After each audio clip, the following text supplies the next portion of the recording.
Today's guest is John Boland, HYROX athlete, Ironman, and very good when it comes to doing many different endurance events. He's even stepped on stage lean once.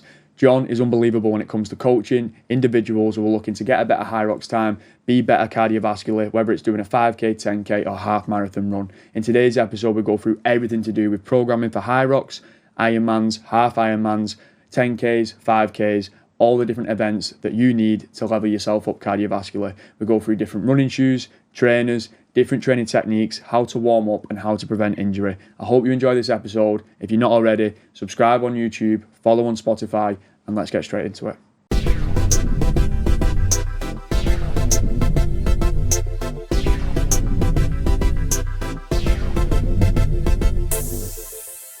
Why do you think HYROX has become so popular? 100% because it's accessible for everybody. I think probably the most common participation-based thing that you can do is run. 50% of HYROX is running orientated, 50% plus. So it's a nice, easy transition from anyone who's potentially want to do some things like CrossFit or functional competitions. They'll see the running elements and think, that's a bit of me, I wouldn't mind to get involved in that. But I think the combination of the exercise, the community aspects of what HYROX is, the all-round buzz that you get from an event, the massive, the huge, probably you couldn't find something like that unless you was doing a massive marathon or something like that. So knowing that it's going to be between like an hour or 2 hours worth of work, it's something that they can commit to, they can create a structure to, they can have a goal towards. They're never going to potentially run the marathon, but something like a 1 hour, 2 hour workout is something that's more achievable, more realistic for them long term. And like you said, it's accessible for all people. For somebody who potentially is listening, what would be a good way to indicate that they could enter a HYROX? Where would they have to be in regards to fitness levels, in your opinion? So anything in relation to my coaching, I always highlight 5 and 10K run times.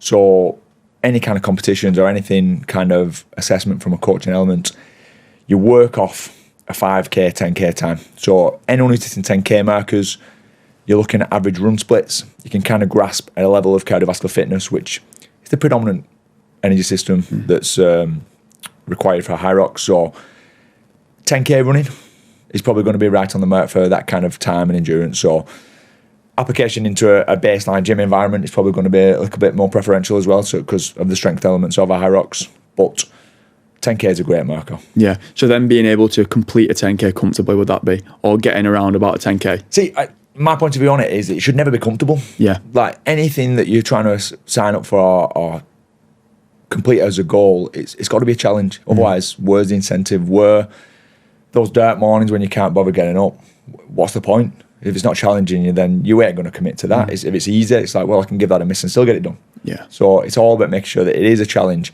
So it does take a certain type of person, but I think once they see how accessible it is and the type of people that take part, because it is every single fitness level going, you've got your top athletes who are running sub-hour, and then you've got your athletes potentially 2 hours plus. I think there was a 70-odd-year-old guy, 3 hours, 15 minutes. It just is what it is. It's like you set the target, nail the training, go as hard as you can go.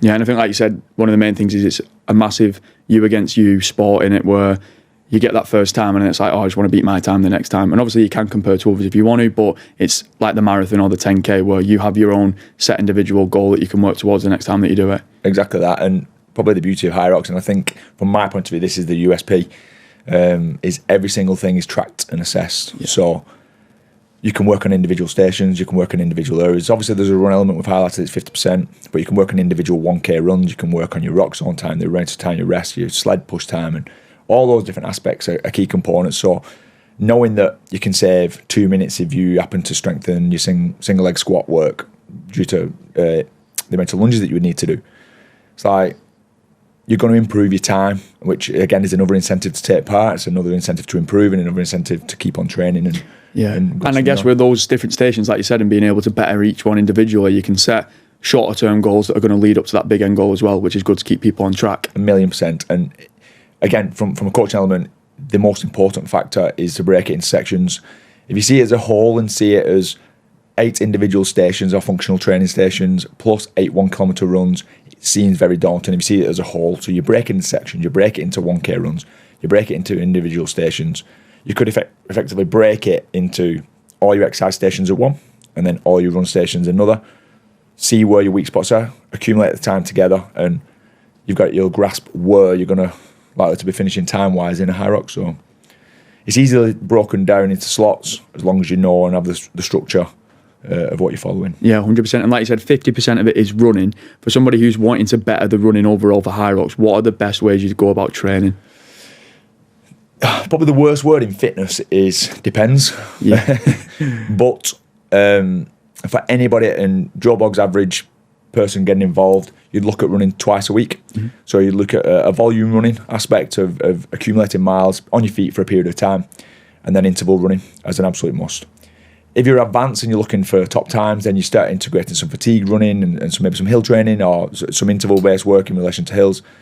It increases the load, increases the intensity of the runs, and allows you to work under fatigue. Yeah. So the depends element, it depends on what level you're at. If it's about getting you running, then you chuck in a volume run and you work on intervals, because you need to know of what you can complete a 1 kilometre running and how consistently you can hit that time for a 1 kilometre.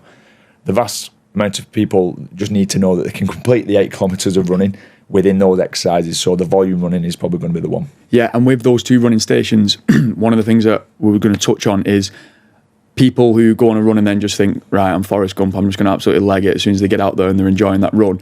How important is it that people actually have different set percentage work with the runs, like the volume running or their intensity? How would you diversify what they do with each run? So again, it's a big depends. It depends on the level of the person taking part. But it's understanding energy systems and training zones, heart rate zones. So understanding where they sit for you. So telling an absolute amateur who's coming in without any experience of anything HYROX or interval based at all, they're likely to be up in threshold to anaerobic work anyway, just going out for a run. So developing that area and developing that level of fitness is going to be key to making sure that you can complete the full HYROX. The same goes for someone who's a trained athlete, potentially a triathlete or an ex-professional sportsman or something like that. Your top 5% of people, call it, they need to work within certain zones. They need to work on the base aerobic zone 2 work, but also working full on anaerobic, testing where the threshold point is to make sure that they know where that is, what they can recover from, and then also what they can push through to make sure that they can, those times are a representation of that heart rate, that training zone, and then it's repetition.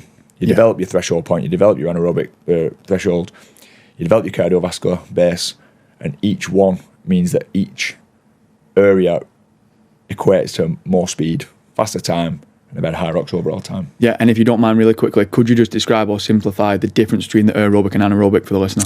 So effectively, aerobic training is any exercise with oxygen. So it's the utilisation of oxygen to be able to fuel the muscle, and the muscle is going to perform and able to recover whilst actually performing. And your heart rate is, again, it depends depending on age and level. So the speed will be dependent on what your actual fitness level is.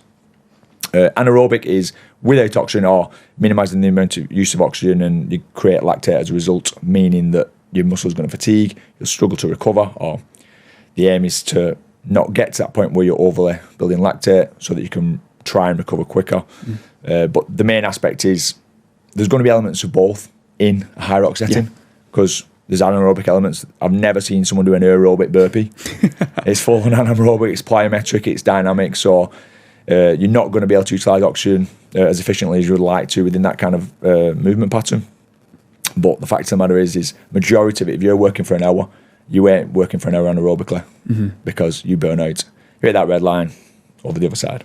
Yeah, because I think a lot of people can see that the heart rate is going quite high, but they could still be potentially in an aerobic threshold or an anaerobic threshold, depending on what exercise they're actually doing. Exactly that. It depends on how much of the muscle you're actually using. So, for example, a sled push, it could be the difference between making and breaking a HYROX based on the fact that if you zap your legs too early, if you work too much anaerobically, so it's about turning an anaerobic exercise into a conditioning cardiovascular threshold exercise, but you get that through repetition. So the more time you spend on that sled at those weights, you build the condition element. So we talked about them training zones, is them training zones just all move up slightly, so that you're then pushing that sled at the same speed, but at a heart rate of 155 rather than at 175. Yeah. And therefore you become more functional at that kind of exercise and that kind of pace. And then you have the ability to push harder, train yourself on that higher heart rate, brings the heart rate back down, and repeat. Yeah. That's where your speed comes. So with the people who are going into HYROX, are they then looking to, and I know this probably is a depends question on what the athlete is probably better at, whether it's the exercises or the running. Would you say that the running is probably more aerobic? It should always be. Always be. I try and coach all my clients, and obviously I'm an HYROX athlete myself. I always try and turn the runs to aerobic based training. Yeah. So this is why the running element is so important, and it's why it was originally tagged as a running based event. It's definitely not. It helps, but if you can create your run to be aerobic or at least sub threshold mark, then it's working as an active recovery almost, to flush your legs, to oxidize your muscles so that you're flushing lactate out your system, so that when you hit the next station, you're ready to roll, you've recovered well enough, and you're ready to push as hard as you can in the station. Yeah, 100%. And when you touched on the different zones, could you potentially break that down a little bit for the person who may not understand what the different zones are when it comes to training? They may have tracked it on their Apple Watch or the Garmin. Is that again relating to heart rate? Yeah, so your heart rate training zone. So obviously, zone 1, zone 2, zone 3, zone 4. Yeah. So it's effectively where it's linked in with your heart rate. So the threshold point is the tipping point between crossing over from your aerobic to your anaerobic. So your threshold point is kind of the dictating point. People have different lactate thresholds. So in terms of the level that they can keep and how long they can stay in an anaerobic point, again, it comes from anaerobic fitness. Yeah.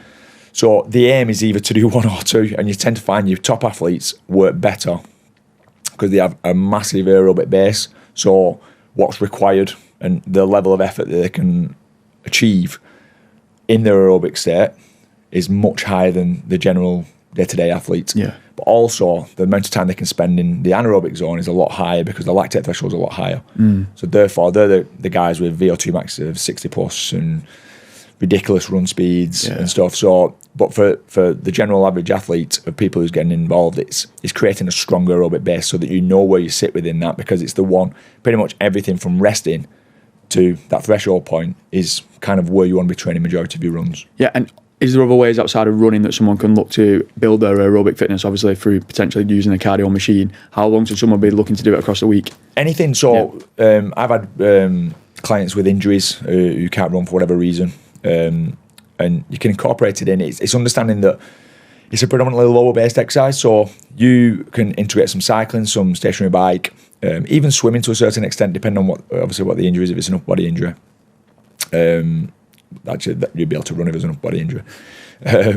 But if you're trying to mix it up, and it'll contribute towards a stronger run performance, because by run condition, you need to run miles, you need to run condition for improve your run speed, but it's all physiology and it's all training zones.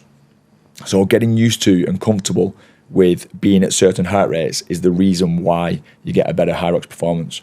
So understanding that you'll be pushing that point where you're struggling to recover and spending time there. I had this conversation with someone the other day, and it's just getting comfortable being uncomfortable, because that uncomfortable feeling, as I mentioned at the beginning about it being a challenge, you know it's coming, it's going to be there, so you have to challenge yourself. You have to push yourself to that point where it feels uncomfortable, because if you want a time, or if you want your personal best, if you want to be proud of everything that you've achieved within that period of time, you know that you're going to push that point anyway. Yeah. So whether it's a bike, whether it's a ski, whether it's a row, any kind of cardiovascular fitness is all going to contribute. There's no getting away from the fact if you're running, if it's a run-based event, you have to run. You have to get the miles in the run. So like marathon runners will always tell you, it's like you stack your miles up and you progress your miles up through a training week. Obviously, it's an 8K with running. You don't necessarily need miles and miles and miles of training your legs, but what you need to do is applied miles. So again, interval-based work, aerobic-based work, and then fatigue running-based work. Yeah, so for somebody who's looking to improve those runs in between the stations, what session could they potentially do? When you mentioned like an interval work session, what would an interval running session look for somebody who's not too sure what that would mean? Okay, so it depends on, obviously, favourite word depends. It depends on what access they've got to in regards to equipment, but if you're talking about a general gym, so obviously I own a functional gym, so I would use 2 of the HYROX stations, so I'd use a sled push and sandbag lunge. I'd use those 2 exercises back to back as potentially a station AMRAP, so you complete each station across a 8-minute slot, going straight into some fatigue running. and that is fatigue running. That is all out fatigue running, 2 leg-based stations. If you're looking at a gym environment, then you're looking at potentially like a hack squat or a back squat, front-loaded squats, leg extension even, because it's going to be a quad dominant. Anything that's going to compromise your legs with good technique and that's going to contribute towards, it potentially works functionally towards your other exercises also. So anything single leg work, anything where, again, from a sled push point of view, like a hack or a leg press. Yeah. Anything but higher volume. The strength element is needed potentially in an off season, so you go lower reps and heavier weights. But as a general rule, that the higher rep counts, the stacking sets, the fatiguing sets, the drop sets, that kind of efforts, they're the ones that are going to be more contributing towards more success in HYROX. So you're going to go through those fatiguing sets potentially, like you said, in the gym before you then do your run. And then if you was in a functional based gym, you could potentially, like you said, work it as an AMRAP where you do the fatigue based exercise and then do your run straight after. Yeah. So say someone's got a 12-week period of prep into a HYROX, then week 1 to 4, I would suggest that there's no compromise running whatsoever. You need to. This is someone starting off absolutely brand new. The first 4 weeks is about creating that aerobic base, as we spoke about. Week 4 to 8, or week 5 to 8, you're looking at then integrating in some fatigue running. You need to know what it feels like to run with legs absolutely on their ass. And then the last 4 weeks, you integrate speed work. So speed is the one, so you understand where your numbers are, exactly what your timings are, how much effort you can run, how much speed you can run for effort, and then how that transitions into fatigued legs from the exercises. Right, mega. And if the person who's watching who wants to improve the speed when they're running, this doesn't have to be related to HYROX, it could be the 5K, 10K, marathon or whatever. How would they go about structuring a running program? So 5K running is I would say not marginally different to 10K running. I would suggest 10K running is probably the hardest distance to try and negotiate, because it can range anything from, say, a really good runner around 35 minutes all the way up to an hour and 10 for your average athlete, maybe more potentially if you're a non-runner.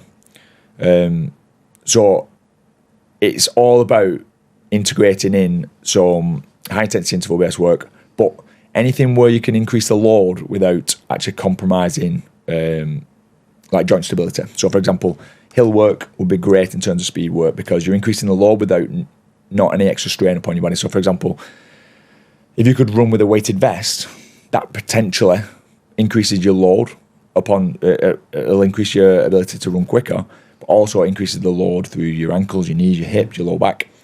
So therefore, you're increasing the likelihood of potentially a niggle or an injury. So I would avoid loaded running, but at the same time, you need to increase the away from the base of what your normal run speed is. So like speed and treadmill intervals is great. Yeah, that's definitely going to get you quicker. But anything where you can incorporate some kind of elevation is easy wins for increasing speed, because you're not actually changing anything. It's literally just increasing the gradient, and the loading aspect is a hell of a lot more, because I think every percentage up, it's like, it equates to double the amount of effort. Yeah. But it's something crazy in terms of the loading level, but 100% interval-based work, but intervals in relation to making that exercise a little bit harder with the elevation. So how would somebody split, let's say they was doing a 10K, how would their running split? Would it be like a 1K run, then rest, or would it just be running at that extra gradient? So firstly, you would have to find out where your 10K time is. So you complete the first run.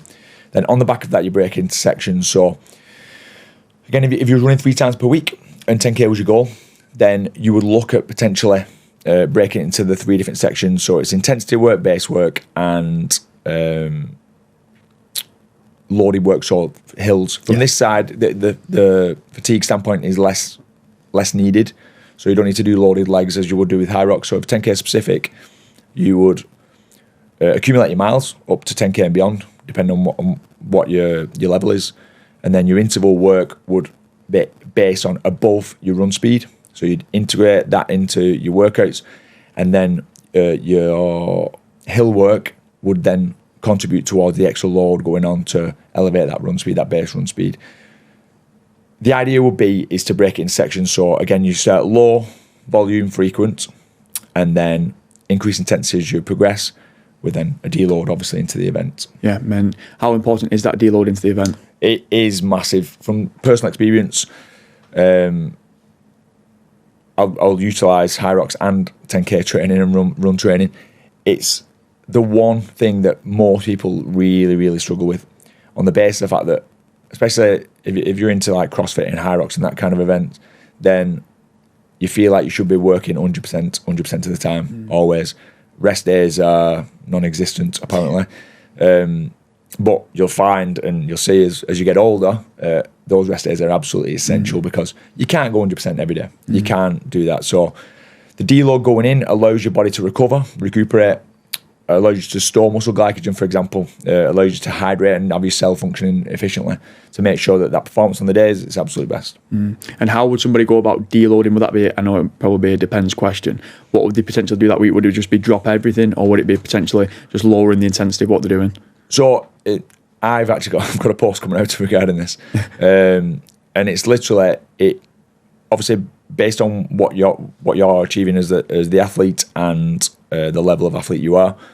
But the start of your week shouldn't look too much different to your previous. You'll then drop off in terms of the volume.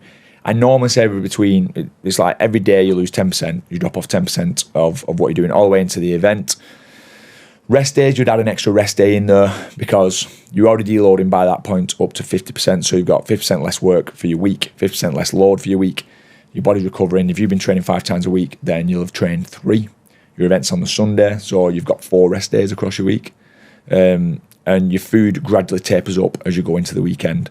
Again, depending on the time you're looking at completing. So if you're looking at like an hour and a half of work, then you're going to need some extra fuel in there. At the same time, if you're looking at sub 1 hour, then it's an hour of work. And again, based on the level you're at. If you're a sub 1 hour athlete, you probably need less carb loading or pre-fueling because bar electrolytes and the good old caffeine stimulation, you're probably not going to need a great deal.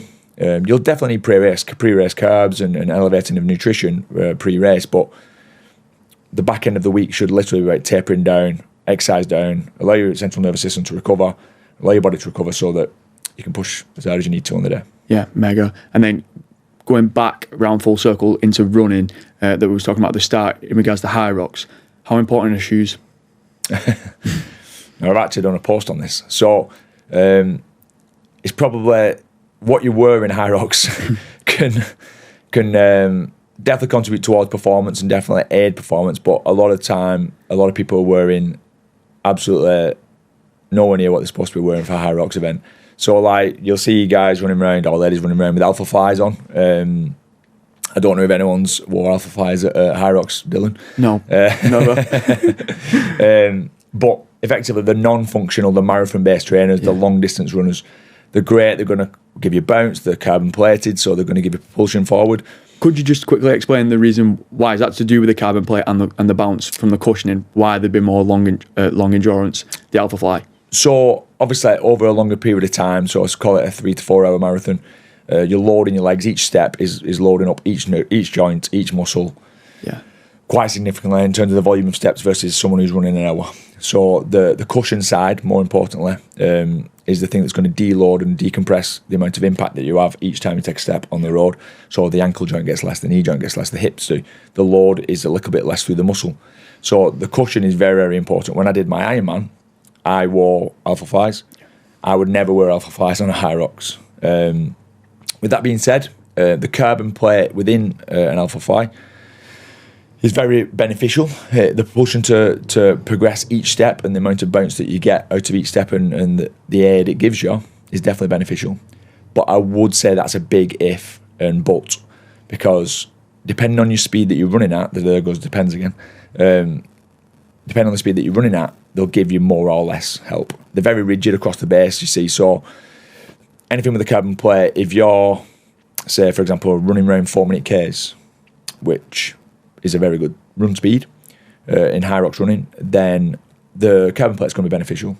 If you're running somewhere around like 6-minute Ks, the carbon plate is probably going to be pointless. It's not really going to do a great deal. The chances are that you're going to be a touch heavier.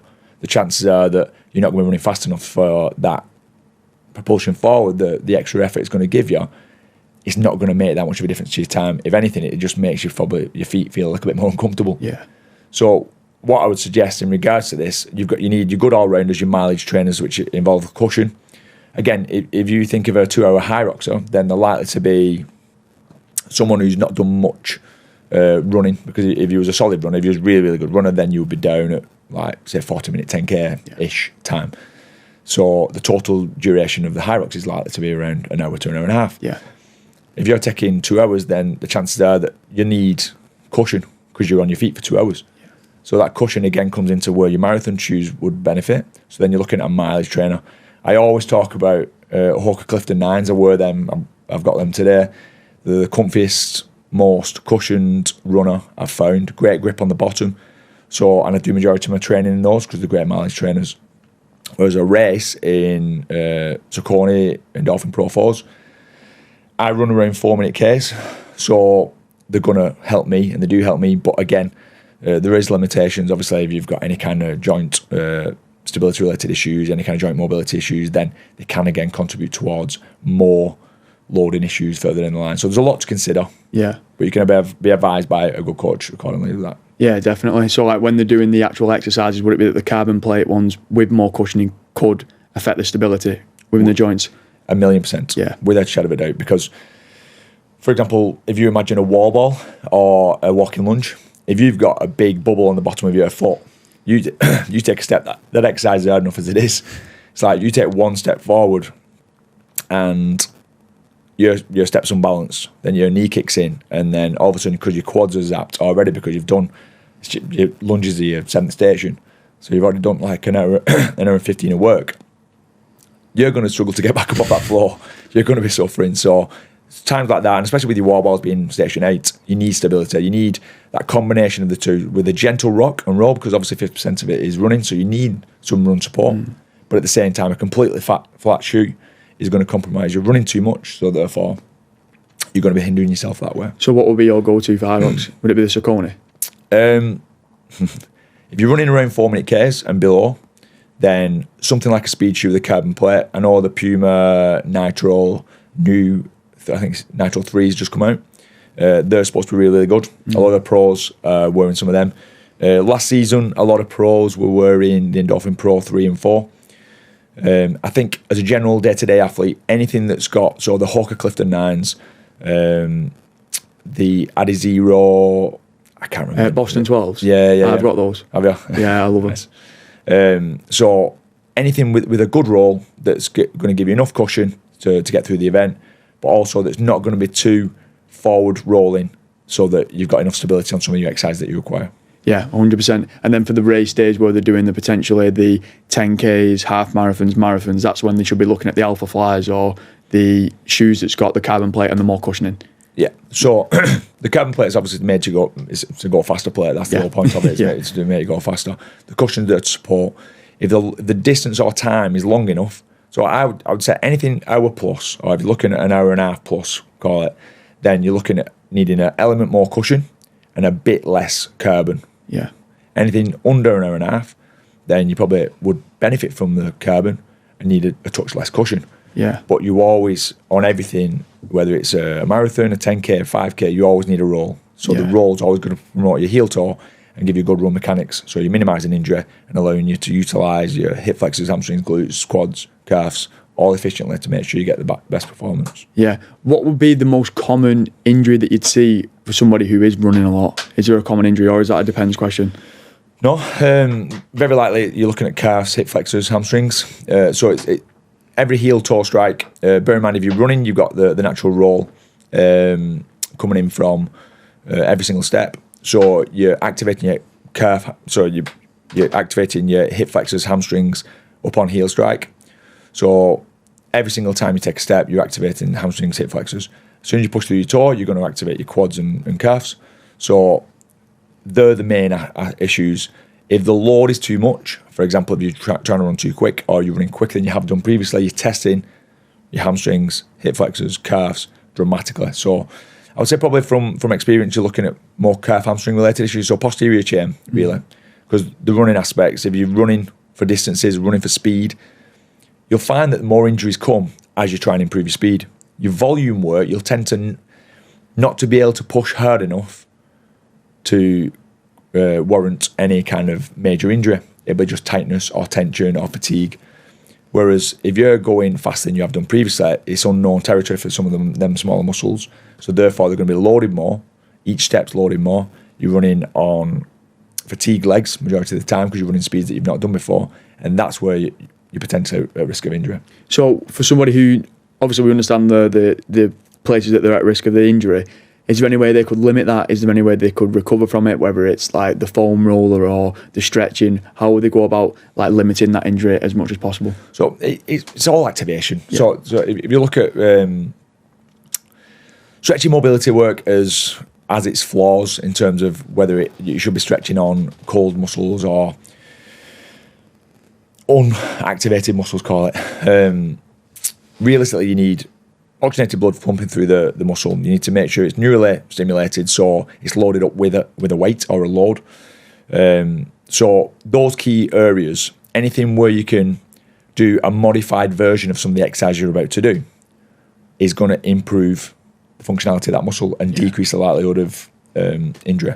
Sick. On the basis of the fact that you're lengthening and shortening the muscle with a lower load, your muscle's more than capable of doing 4-minute Ks. So if you're on a steady state jog on a treadmill at 6-minute Ks, you're not doing anything. If you keep to your natural gait, then you're going to make sure that you're loaded up from a smaller load upon the muscle, so therefore it's going to be nice and gently activated.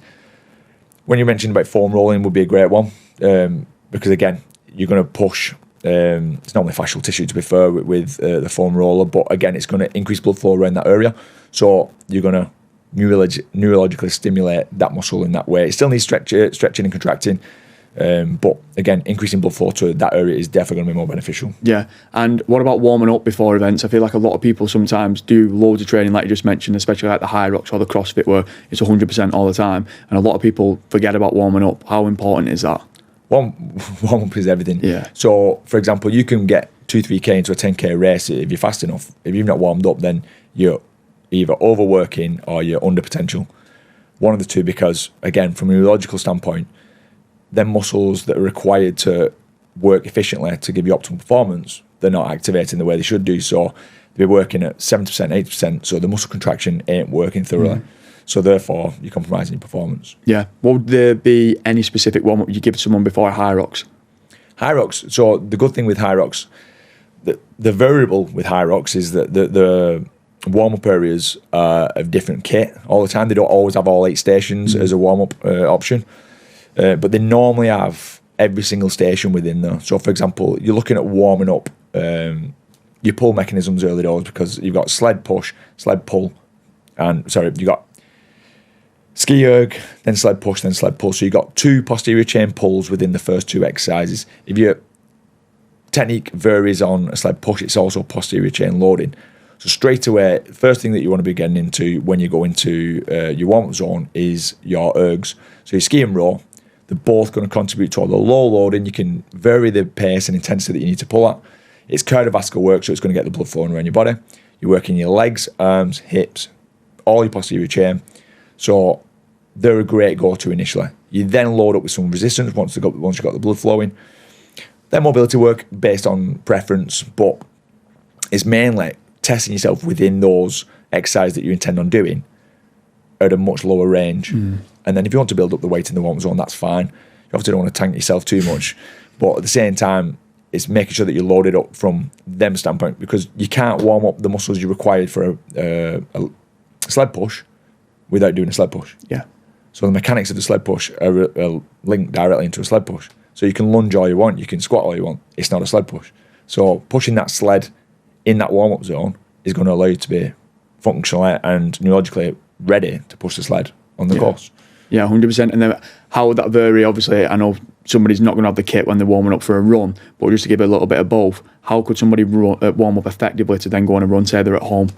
So a run is realistically, it's everything. It's like a mild single leg lunge every single step, because you get knee bend, you get hip flexion, you get toe drive, everything. So anything kind of single leg work before you go out for a run. So glute activation, whether it's a split squat, single leg squat, anything that's going to activate both hamstrings, quads, calves, hip flexors, glutes, This one, I always say with running, like mobility work is always good, but I'll put the stretching in after you've started the activation work first.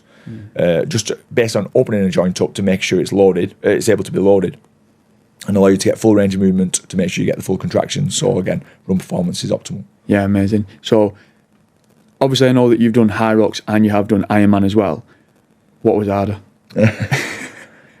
Ironman 1,000,000%. Yeah. Just the sheer volume of time. It's so taxing on a different standpoint.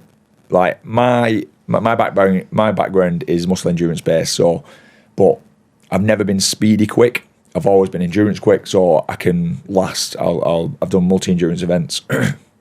So when it comes to speed, that's my struggle. So I struggle for top end speed, but I can stick all day in endurance. So, but when it comes to Ironman, the psychological battle that you have with yourself to keep going, that's bigger than absolutely anything. Because, like, even a half Ironman, like, no disrespect to, it's not quite a full Ironman, but at the same time, the levels that you have to do to stick in that for 5 to 6 hours, 6 to 7. If you're going over anything over 1 to 2 hours of work, then you're pushing boundaries that your body definitely doesn't want to go to. And then you need to look at it just outside the fact that, well, it's a long time exercising. Well, you need to look at fueling. You need to look at hydration. You need to look at electrolytes. You need to look at mobility, strength work. You need to make sure cardiovascular function is absolutely optimal. Because once you go past that point, every single one of those energy systems are going to be screaming at you to say, right, you have to stop. Yeah. Which is why, from my side, Ironman is the one, just based on the sheer amount of time that you've got to do it.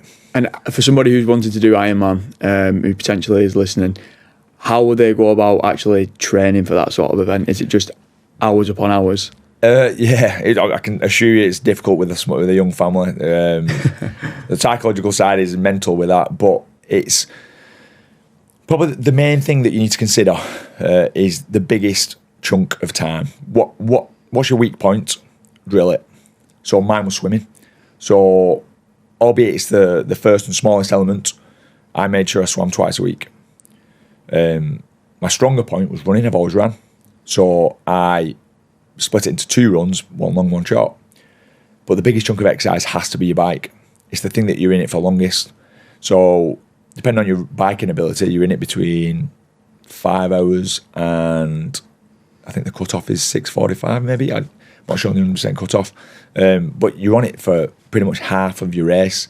So anybody who wants to do an Ironman, get a bike and get bike fit. Yeah. Get bike fit 100%. Yeah, 100%. Could you potentially say that, like you said, the muscular endurance side that you'd have to have for an Ironman can translate over into HYROX, or have you found that difficult to have the transition into both, or do you feel like it's helped? It 1,000,000% helps. So obviously an Ironman is a once a year event. You shouldn't be doing more than anything like that. So it's the training aspects. You build up your endurance and you build up your condition towards that type of distance. You've done triathlons, so you know that running off a bike is horrible. It's absolutely mental. So your legs don't feel like your own, but you're running at paces that you never realised you could run after riding on a standard distance trial. You're looking at 15 miles on a bike, or 15 to 25. Then 25 miles of nothing but legs, and then trying to run.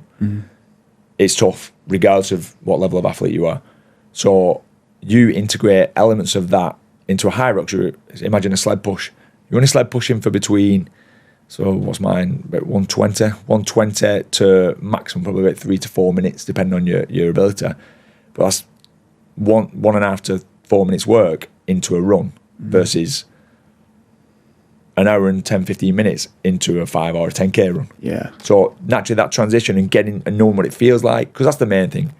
It's the shock for most people. It's like, oh, Jesus Christ, I didn't realise that. And it's going back to what you said at the start of being comfortable in the uncomfortable. Exactly. You jump off that sled push and your legs are buckling, and knowing you have to do a run. It's like majority of people who wouldn't sign up for a HYROX will go, nah, not a chance. Yeah. For those who want that challenge, they're going, I know my legs are tired, but that's why I'm going to run anyway. Yeah. I'm just going to do it anyway. And for somebody, like you said, who's done the Ironman, done the triathlon, getting off the bike, going into the run, like you just said, you're relating that then to getting off the sled, going into the run. Yeah, so when you go into your marathon after you've done 112-mile bike ride, doing a 1K run on the back of a sled push just doesn't quite seem as daunting. Difficult. And having, that's where the mentality side comes in. So having that mentality of going, well, I've done far harder than this, or I felt far worse, more likely. That's probably the right thing. I felt far worse than this and got through it. Yeah. So by pushing to them boundaries, you realise, well, I can get through this. If I need to recover a little bit, you recover. You go a bit slower, find your feet, or find your legs, and go again.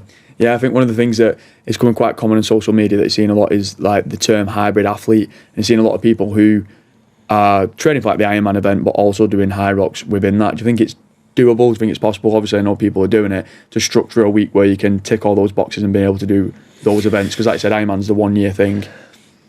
A half Ironman, maybe. I think the top athletes can definitely do that. For a full Ironman, you're going to be compromised in one or the other. A full Ironman requires running paces. If you imagine a 4-minute K athlete at HYROX, a 4 minute per 1 kilometre run, then they'll be running lightly 4:30 to 5s for the marathon. So to get the miles in for an Ironman marathon, you'll need to spend a lot of time between 4:30 and 5s. Yeah. The loading on your legs, the sheer time on your feet, the ability to recover from that, to then run at 4s or 4s and below to train for a HYROX, then the chances are you're not going to be able to recover well enough to make sure you can run then at your optimal. So based on whichever one you prioritise, one will be compromised than the other. Yeah. You may be able to hit a great time at a half Ironman, or Ironman. You may be able to hit a great time for your HYROX, but one of them will be suffering. Yeah. You'll definitely be able to get a faster HYROX time. You would definitely be able to get a faster Ironman time. Yeah. If it's the case of just completing both, then both are doable. Yeah. If it's a case of optimising each one, then one needs to. It's the old thing of being absolutely shredded in great shape, whilst being the strongest you've ever been, and kind of aesthetically the best you've ever been, and absolutely full of energy. It's just not going to be the case. Your strength takes a bit of a hit as you diet down and get a little bit more body fat and you're gaining a little bit more body fat as you get stronger. Yeah. So it's that balance between the two.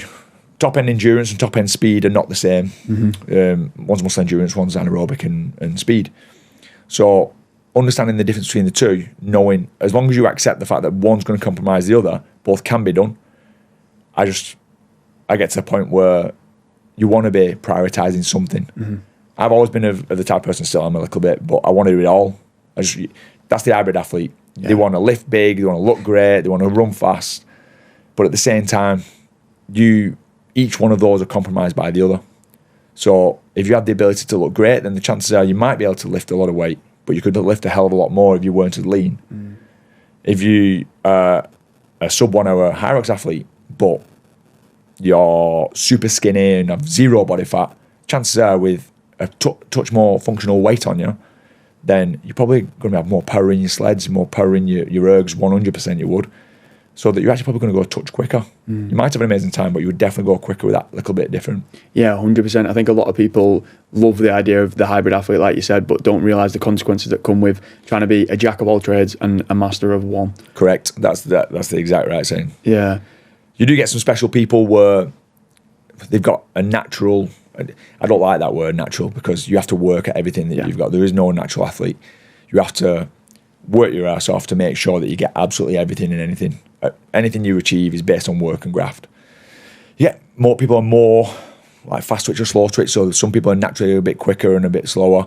Some work better with muscle endurance and anaerobic work. But the fact of the matter is if you're trying to work towards a specific goal, it makes no sense to have a secondary or a third or a fourth, because unless they go side by side, for example, the HYROX season, if you're spending your season doing HYROX, then great, but you'll know that probably hitting your first HYROX, that's likely to be a peak unless you give yourself a 2 to 3 month break.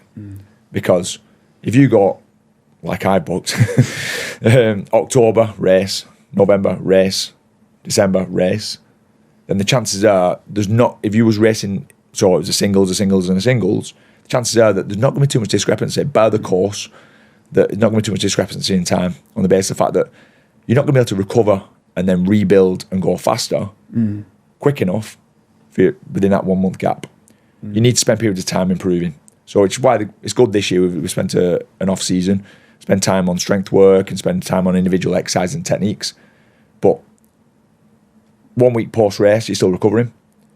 So call it 2 weeks post-race, you're then in 2 week prep for your next race. So there's no way of you recovering unless the course changes or you by chance feel better on the day. Yeah, I was going to say you'd be putting it down to chance on the day then, wouldn't you? 100%.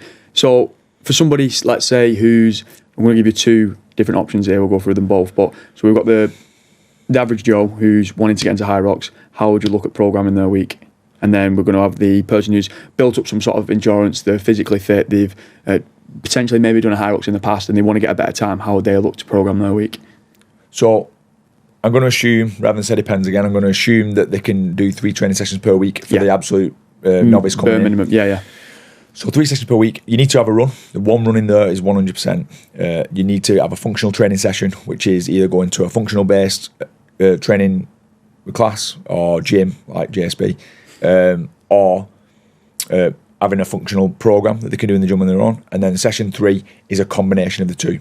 It's going to be a functional run-based workout, so something that they can potentially hit a leg session and then try some fatigue running for the back end of the week. That way, they're going to hit all bases. They're going to get a generalised result, and they're going to make sure they know what it feels like to run fatigued. They're going to develop the run speed by volume, but they're also going to experience all those exercises that they need to know on the day with better techniques, being coached by a professional trainer, so that they can advise them the best way to make sure that they get best performance in the exercises. If you're looking at someone who's a little bit more advanced, then you need probably looking at a minimum of 5 sessions per week, 4 to 5 sessions, time allowance obviously. But that way you will make sure that you've got, as I mentioned, with your run speed. So you've got some compromised running, you've got some interval running, and you've got your base running. So your compromised running, you could actually tie in with your functional training. So you've got a functional training workout that's 40 to 45 minutes normally. You then can tie in some 5K work into there. So it's a 5K work of intervals. Your base running is increasing your volume up to 10K to make sure that you know what your 10K pace is. And then your interval work is literally trying to adapt and run faster than what your 1K run split times are. There's no point, I've had this conversation with someone the other day, where there's no point running your 1Ks at 1K, your 1K pace you're running at. You're never going to improve that. It's almost like, it's like training with a spotter. It's like you're only going to be able to lift what you can lift.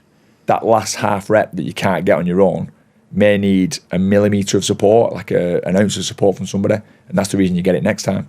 Whereas, like, if you talk about treadmill interval running or outside interval running, if you're only ever going to run to your 4-minute K pace, you're never going to get a 350. You're never going to know what 350 feels like. You're never going to be able to recover from it. You never know how are you going to be able to hit that next time, or how many of them 350s you can actually hit. Yeah. So you need to push past that to make sure you get that. And then there's always a strength element in there. You can't have a training week where you've not got a full all-round upper or lower base, weight-based training. So whether it's applying in your standard strength-based training workouts, so like your back squats, your deadlifts, your hack squats, chest press, overhead presses, them kind of lift, they're all going to benefit, but then elevating your volume in season. In off-season, you can lift strong. In the season, you're going to lift more volume. And that would always contribute towards a good 5-day training week. So 3 runs, one of them is on the back of a functional, which is session 4, plus 1 strength-based session. Yeah, man. And then going off what you've spoken about off-season, I'm going to speak about that now with in regards to HYROX, not running. How would somebody look at structuring nutrition? Do you think that getting down really lean before a HYROX event is good? Should somebody be carrying, let's say, a little bit of body fat, or how lean should someone be looking at getting? I always call it functional weight. I mentioned it before. And what weight you're carrying will be beneficial depending on your stature, depending on your height, your scale weight, your frame. If you're 25% body fat as a male, then the chances are losing half a stone to 14 pounds of body fat is likely going to benefit your performance, because I'll use it the bike terminology, but power to weight ratio, if you think about it, every single step you take, it's a song, isn't it? Yeah. Sing. Every single step you take, you're loaded up with that weight. So every single step you're more compromised with that extra 14 pounds on you. At the same time, if you're looking at around 15% body fat, you can pretty much see your abs and you're in relatively good shape. Then you probably don't need to drop too much body fat, because the chances are from your training week, you're going to be in a mild deficit anyway, so your body composition will improve marginally. as long as you tailor your nutrition pre and post workout and organise your supplementation to make sure that you can recover well, you can sleep well mainly, and make sure you got enough fuel in there, then you probably don't want to be trying to lose weight into a HYROX. It's more the case of your background, to be honest. Like, functional weight is usable weight. Someone who's super lean and has very little body fat percentage isn't going to necessarily be beneficial. The chances are their energy systems are depleted, central nervous system shot at because they're super lean, the body's fighting out, crying out for some fat. So when it comes to being overweight or carrying a bit more weight, then the chances are the central nervous system's fatigued, they're carrying too much body fat, they're under strain as it is. So that run is going to feel even more taxed because your body's going, what's going on here? Yeah. Like, you're already putting enough strain on me anyway, I need to lose some more. So that body weight drop is probably going to be beneficial for that person. Yeah. But then for the person, like you said, I always think that some people think they have to go in it really lean, but they don't want to get too lean to the point where when they go on the run, they're like, I've got no energy, I've got no food in me to even run. The reason most people want to go super lean on a HYROX so they can take the top off. At the end. 100%. They just want to get the rig out. That's the top part of it. And, which, fair dues, like, obviously the aesthetic side of any kind of functional fitness is massive because you want to look good. Yeah. Everybody, you can't get away from the fact that people want to look good. Yeah. Like, but the best thing about HYROX is people don't give a shit. Like, most people don't care. Like, there's guys who are 19, 20 stone, got the shirt off. Yeah. Absolutely buzzing. Bang on. Like, you know what I mean? Like, it doesn't bother me in the slightest. I still take the piss every now and again, like, but the fact of the matter is they're knowing that they're competing in a fitness-based event. So being aesthetically leaner naturally is going to be seen as an advantage when, depending on where you are starting point, you probably don't need to lose any kind of weight.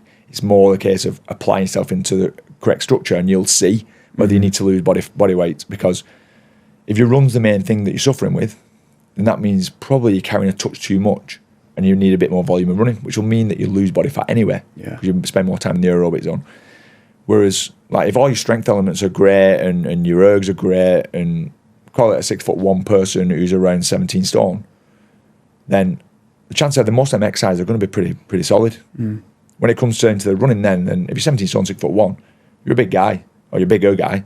So chances are if you lost a stone of weight coming down to 16, that's going to benefit your running, not really going to touch your ergs and your weights, because you're still a big chap. Whereas if you're down at 13 stone, trying to drop to 12, you're already testing yourself big time on an erg, because so I'll use myself as an example. I weigh 13. If I drop to 12 stone, I'm going to have to be giving it absolutely the beans on that rower and ski erg to generate the same amount of power at what I've lost from that 14 pound. Yeah. I may be able to run quicker, but I guarantee I'm losing more. From how fatigued you probably feel as well. Yeah, exactly that. Yeah. So, with somebody who's going to be thinking about doing that before a HYROX, would they potentially get down to the weight where they feel comfortable at, maintain that weight going into it, instead of dieting down to on the day? So, again, it comes in phases. So, I'm currently running like a 12, 16, 18-week block, 12, 16, and 20-week block, depending on the period of time where they're going into their event. And I always say there's a crossover point. So it goes like this. So this is performance going up. This is body composition coming down. This is the sweet spot. If you go either side of that, one of them's going to suffer. You either get to that point, you can't recover, so that your body composition is going to suffer. So because you put more food in because your body's crying out for nutrients. Yeah. Or your performance is going to suffer because you keep dieting, body composition keeps coming down, but this performance also drops. Yeah.